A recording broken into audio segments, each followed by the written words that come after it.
除军事领域外，美财长耶伦连日来的访华行程也受到高度关注。据中方6号发布的消息通稿，中美经贸双方牵头人、国务院副总理何立峰和耶伦于5号至6号在广州举行多轮会谈，双方围绕落实中美元首重要共识，就两国及全球宏观经济形势、中美经济关系及全球性挑战进行了深入、坦诚、务实、建设性的交流。外界注意到，这是两人自7月以来的第3次面对面会谈。去年7月初，耶伦在北京同中国新一届经济团队举行首次会晤，在中美之间建立了一个有弹性且富有成效的沟通渠道。去年11月，何立峰同耶伦在旧金山再次会面，为两国元首旧金山会晤做好经济成果准备。此次耶伦访华前夕，中美元首再次通电话，评价双边关系出现企稳态势，对保持开放的沟通渠道并负责任地管理两国关系表示欢迎。通话结束4日，耶伦就开启访华之旅，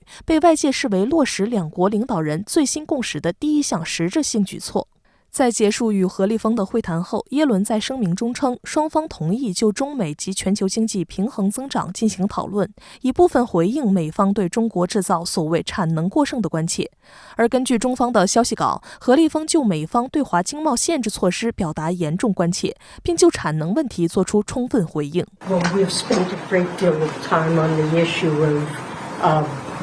Balancing between domestic demand and promoting supply and overcapacity during our 2 days of talks. We spent more than 2 hours on this issue this morning. 据统计，截止2022年，中国汽车年产量达4300万辆，约占北美汽车产量的2/3。中国在新能源汽车、电池和可再生能源等新兴行业的投资，不断挑动美西方的敏感神经。耶伦在赴华前曾多次就中国所谓产能过剩发出杂音。中国驻美大使谢锋5号接受美国媒体采访时就一针见血地指出，所谓中国产能过剩根本就是个伪命题。全球范围来看，优质产能不是过剩，反而是严重不足。谢锋强调，中国新能源产业蓬勃发展靠的是全球市场竞争中形成的创新优势和过硬品质，绝不是靠所谓补贴和保护。中国的绿色产能正有力帮助发展中国家实现减碳目标，加快绿色转型。彭博社日前也发文批驳，美欧抱怨中国产能过剩，可能是数据并不完全支持。无论从价格、利用率来看，发达经济体面临的问题似乎更多是中国企业效率更高，而不是产能过剩。The U.S. seems very keen to present this as not just a U.S. complaint, but that other countries around the world are also concerned about how overcapacity in China. 外界注意到，在两国存在共同利益和可能合作的领域，何立峰与耶伦在会谈中仍取得一定共识。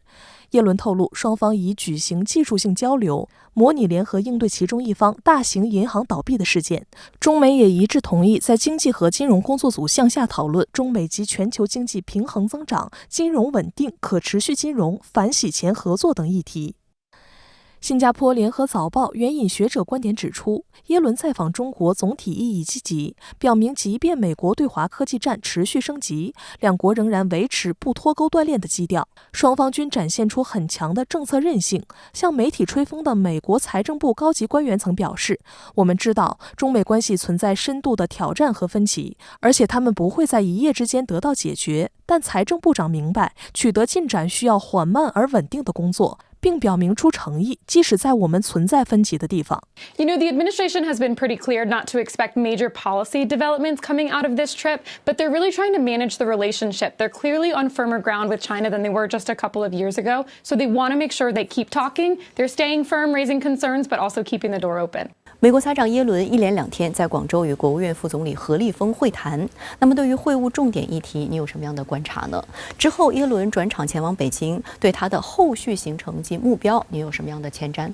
其实，关于耶伦的此次访华行程，有很多的细节值得关注，也可以从不同的角度来进行观察。在广州的行程当中，当然耶伦和何立峰进行会晤，双方到底谈了什么，这是我们关注的重点。一方面呢，大家可能会注意到的是，西方媒体在反复的炒作，耶伦这一次的访华行程是要对中国施压，是要强调在竞争方面，美国的企业要有更多的发挥的空间，以竞争作为中美关系的基调。但很显然，从中国的角度来说，我们更多的是在谈合作，谈合作的机遇。所以双方之间的这种碰撞，也许呢一次会晤不可能解决所有的问题，或者是说呢双方在进行共识凝聚的过程当中仍然是十分的艰难，某种程度在分歧的方面碰撞也很激烈。但是呢这样的一次沟通，对于未来全球经济发展，中美之间的这种经济关系的韧性，还是会带来更多的积极的作用。而另外呢，大家关注到的是耶伦这一次的行程，为期6天，如此长的行程，除了在广州的行程之外，还要到北京